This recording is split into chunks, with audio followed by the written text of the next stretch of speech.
سلام، رسیدیم به پارت دوم گاندور و رازهای جادوگریش.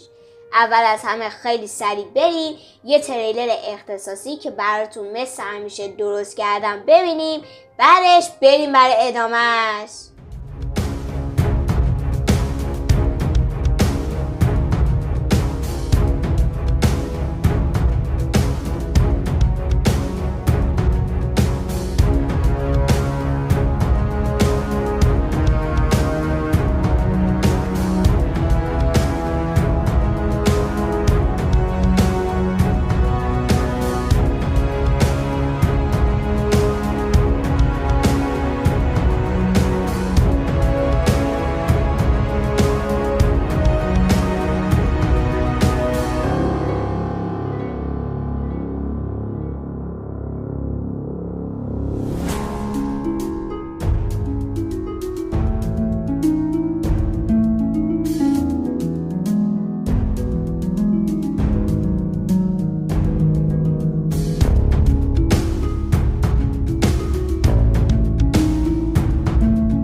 پارت اول در مورد اینکه جادوگر خاکستری کلاً از کجا اومده صحبت کردیم تا رسیدیم به اینکه مأموریت اصلی گاندور چی بوده. حالا از اینجا به بعد میخوایم به سرگذشتش توی سرزمین میانه بپردازیم.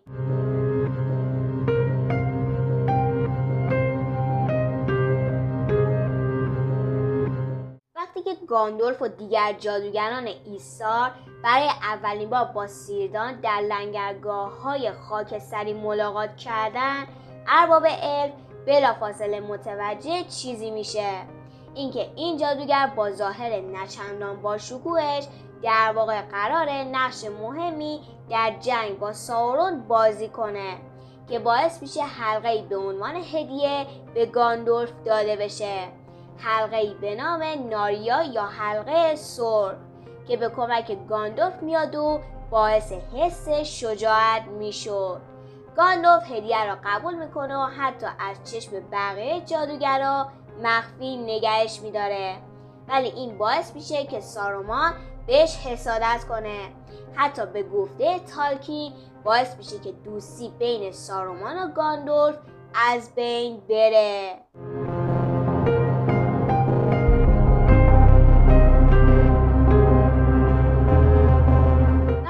جادوگر به سرزمین میانه میرسن، هنوز زمان زیادی تا شروع هابیت و ارباب حلقه ها مونده، یعنی حدود 2000 سال دیگه باقی مونده که سوال میشه تو این 2000 سال گاندالف مشغول چه کاری بوده.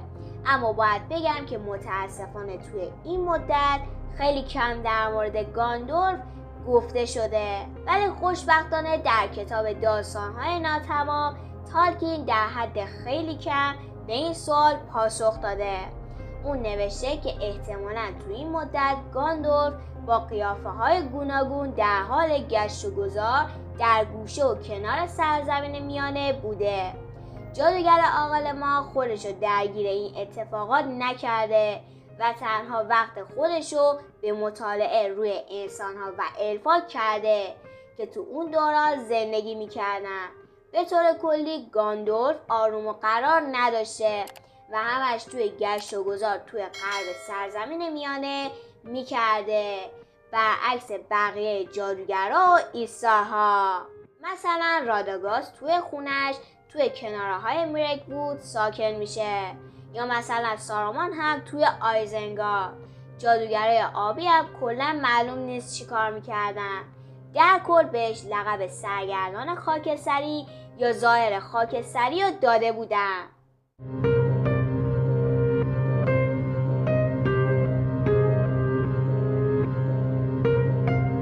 هزاران سال سرگردانی باعث میشه که گاندالف اسامی مختلفی بهش بدن. تالکین باز هم توی داستان‌های ناتموم با ذکر مثال به چند مورد از اونا پرداخته که توضیحاتی مختصر هم داده که چرا با این اسامی گاندالف رو صدا می زدن. خود نام گاندالف به معنای وروجک عصا به دست هستش، چون مردم فکر میکردن که اون یه جن هست، البته تو سریال حلقه های قدرت گاندالف و الف بزرگ یا همون گراند الف لقب میدن، ولی اسم گاندالف دقیقا به خاطر همون علتی بود که گفتم، یعنی وروجک عصا به دست. ما ابتدا اونو با نام اولورین میشناختیم که نام اولیه اون تو غرب بود، جایی که زمان آغاز شد. الفا اونو میتراندیر مینامیدن که به معنای ظاهر خاکستری هسته. دورفا اونو با نام تارکون میشناختن و در جنوب از اون با عنوان اینکانوس نام برده میشد. با این حال به نظر میرسه حتی خود تالکین هم در مورد چگونگی توزیع این نامگذاری زیاد مطمئن نبود. باور کنید یه جاهای تالکین انگاری یه سری موجودات خداگونه در مورد این داستان بهش کمک کردن. شاید هم میخواسته همش معما بسازه، وگرنه واقعا عجیبه. البته میخوام در مورد اینکه چرا تالکین یه سری چیزا رو برامون مثل راز گذاشته یه ویدیو خفن بسازم که البته برای این که میخواین ازش باخبر بشید کانال رو حتما سابسکرایب کنید و زنگوله رو بزنید. به هر حال تالکین توی یکی از یادداشت‌هاش نوشته که این نام از زبان هارادرین گرفته شده و به معنای بیگانه یا جاسوس شمالی هستش. با این حال اون تو یادداشت‌های بعدی خودش ادعا میکنه که این نام هم نامی رایج برای ظاهر خاکستری در گندور بوده. در نهایت به هر شکل که به این مسئله نگاه کنید شکی وجود نداره که جادوگر محبوب ما در طول دوران زندگی خود در میان نژادهای گوناگون القاب و عناوین مختلفی داشته.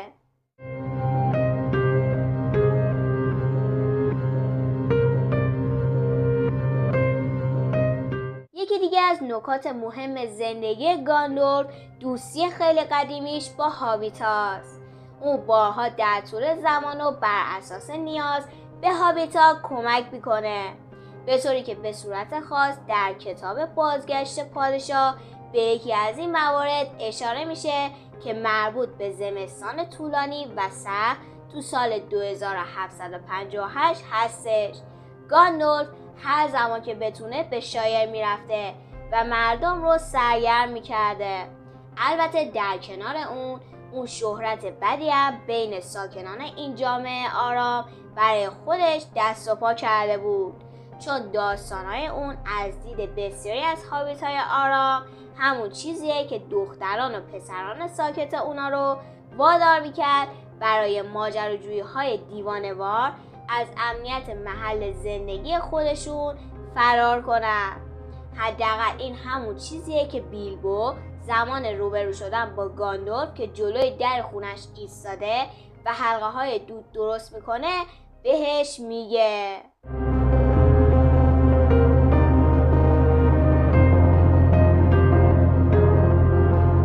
گاندالف هزاران سال بعد از ورودش به سرزمین میانه به قلعه دول گلدور در جنوب سیاه‌پیشه میره، جایی که ساورون آروم و در پس سایه‌های تیره و تار در حال بازسازی قدرت خودش در نقش نکرومانسر هستش. جادوگر ارباب تاریکی رو از اونجا بیرون میکنه، هرچند تو اون زمان نمیدونه که در اصل روبروی ساورون ایستاده، اما همین کار اون باعث میشه که دوران صلح و آرامش برای قرنها به این منطقه برگرده. گاندالف همچنین یکی از اعضای شورای حکیمان هستش که ما اونو با نام شورای سفید میشناسیم که اعضای اون سارومان، گالادریل، الرون، سیردان، گاندالف و چند نفر دیگه میشده. گاندالف اینقدر شایسته بوده که خیلی وقتا میگن که تو باید رهبر این شورا بشی، ولی قبول نمیکنه و به جای سارومانو برای رهبری این شورا انتخاب میکنه.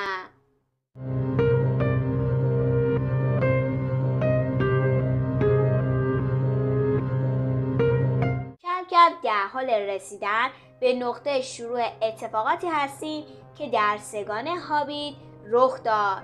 یه ملاقات تصادفی تو نزدیک پرنسینگ پونی اتفاق میفته.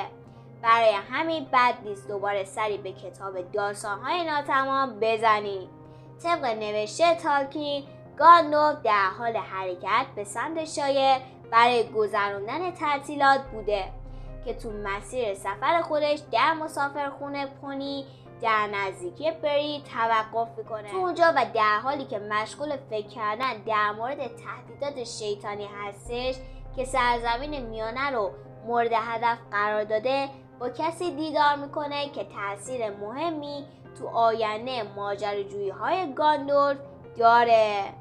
خب فکر میکنید ملاقات با چه کسی میتونه جرقه شروع این رخدادهای مهیج باشه؟ بله، جادوگر خاکستری ما با تورین سپربلود، قهرمان دورفا که به خاطر حضور اجرایی به نام اسمات از زادگاه و خونه خودش رانده شده و اکنون در تبعید زندگی میکنه.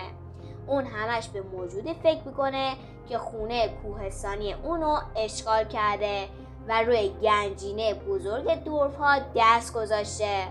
اونا با هم صحبت میکنن و گاندالف در حالی که هنوز در حال فکر کردن به اتفاقات پیش آمده هستش، سفر خودش رو ادامه داده و به شایر میره. اونجا اون در مورد بیلبو بگیر چیزهایی میشنوه، یه هابیت مجرد عجیب و غریب که ظاهرا زندگی متفاوتی با دیگر اهالی شایر رو در پیش گرفته. جادوگر همونجا شروع به نقشه‌ای میکنه که در آینده تاثیر عمیق توی سرزمین میانه خواهد گذاشت. در ادامه شاهد رخ دادن اتفاقاتی هستیم که در سگان هابیت و همینطور در ارباب حلقه ها به اونا پرداخته میشه و در نهایت ماجراجویی گاندالف، این جادوگر وفادار به عهد و پیمانش در سرزمین میانه به پایان میرسه و بعد از موفقیت در کاری که برای انجام اون قدم به سرزمین میانه گذاشته، به همراه گالادریل، الرون و البته فرودوی خسته از سفری سخت سوار کشتی میشه و به سرزمین‌های غربی حرکت میکنه. به این ترتیب جستجوی ما در گذشته جذاب و مهیج گاندالف هم به پایان میرسه. یکی از شخصیت‌های دوست داشتنی دنیای تالکین که بعید هیچ وقت از خاطره علاقه‌مندان این جهان هیجان انگیز فراموش بشه. نظر شما در مورد این شخصیت چیه؟ شما ماجراجویی و نقش اونو تو سگانه ارباب حلقه ها و هابیت چگونه ارزیابی میکنید؟ نظراتتون رو حتما برام کامنت کنید. دوستتون دارم. خدافظ.